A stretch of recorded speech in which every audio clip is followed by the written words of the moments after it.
Hace unos días, mientras navegaba buscando celulares, noté algo muy particular al ver las especificaciones en los típicos sitios donde venden este tipo de dispositivos. Memoria interna, ROM, memoria externa, memoria RAM. Aparentemente todo es memoria, pero no hay ningún dispositivo de almacenamiento. Hay que saber diferenciar entre dispositivo de almacenamiento y memoria principal de un dispositivo, ya sea un celular o una computadora.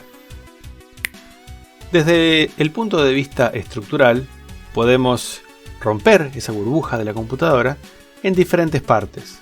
Partes principales, las cuales podemos encontrar la unidad central de procesamiento, ¿sí? Lo que comúnmente se conoce como la CPU, la memoria principal, donde se almacena temporalmente la información, y luego un módulo de entrada y salida que permite conectar la computadora con el mundo externo, con los periféricos.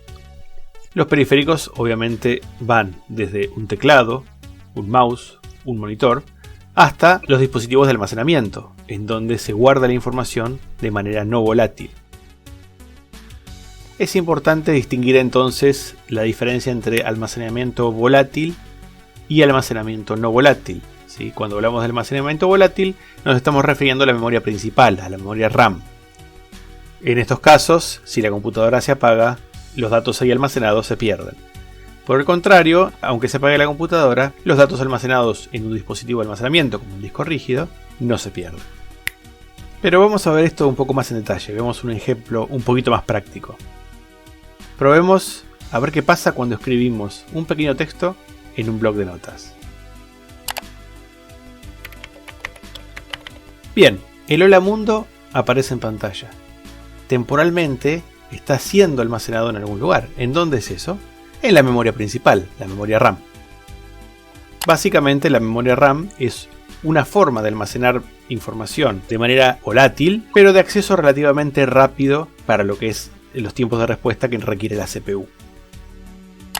Vamos a intentar adentrarnos un poquito en lo que es la memoria RAM y ver si llegamos a observar esa de Hola Mundo dentro de lo que es la memoria física. Aquí estamos viendo los bancos de memoria que conforman la memoria RAM. Quizás si nos acercamos un poco más, lleguemos a ver algo interesante. Bueno, en realidad, aunque nos acerquemos mucho, nunca llegaremos a ver algo humanamente visible. Así que lo que simplemente tenemos ahí es una abstracción para visualizar lo que son las diferentes celdas de la memoria RAM. Cada celda de la memoria RAM está identificada por una dirección, un numerito. Y a la derecha tenemos el contenido de cada una de esas celdas. Como podemos ver, en cada una de estas celdas se almacena uno de los caracteres que pertenece a la cadena Hola Mundo, incluyendo espacios y signos de admiración en este caso. Hay que tener en cuenta que en realidad en la memoria RAM no se está almacenando un carácter. Recuerden que las computadoras son digitales, solo almacenan unos y ceros. Entonces esto lo podemos ver como diferentes abstracciones. En vez de ver los caracteres correspondientes a la tabla ASCII, podemos ver su código hexadecimal correspondiente. O también podemos visualizarlo en binario, combinaciones de ceros y unos que conforman los códigos de la tabla ASCII para cada uno de los caracteres de la cadena Hola Mundo. Ahora bien, esta información habíamos dicho que se almacena en la memoria RAM, en la memoria principal, de manera volátil. Si apagamos la computadora lo perdemos. Entonces, ¿cómo hacemos para almacenar esto de manera persistente? Bien, ahí debemos guardar el archivo y ¿eso qué hará? Hará que la información que está en la memoria RAM, a través del módulo de entrada y salida, llegue al dispositivo de almacenamiento, el cual puede ser un disco rígido o un pendrive, etc. Una vez que persistimos esta información en alguno de estos dispositivos, se almacenará dependiendo del tipo de medio el cual estamos trabajando. Si por ejemplo es un disco rígido tradicional, es un medio magnético. Si estuviéramos guardando la información en un CD-ROM, ese es un medio óptico. Los discos de estado sólido de discos en realidad no tienen nada.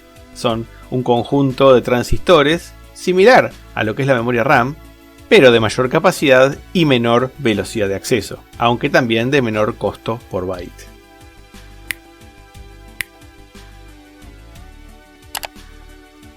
Ahora sí podemos interpretar y distinguir bien las cosas. Memoria interna se refiere a la unidad de almacenamiento, que no tiene nada que ver con ROM, porque ROM refiere a Read Only Memory, memoria de solo lectura. Y la memoria RAM es efectivamente la memoria principal del dispositivo, que en realidad debería ser en mayúscula, RAM, Random Access Memory. La memoria externa, en realidad, es cualquier otro dispositivo de almacenamiento, en este caso, una tarjeta microSD.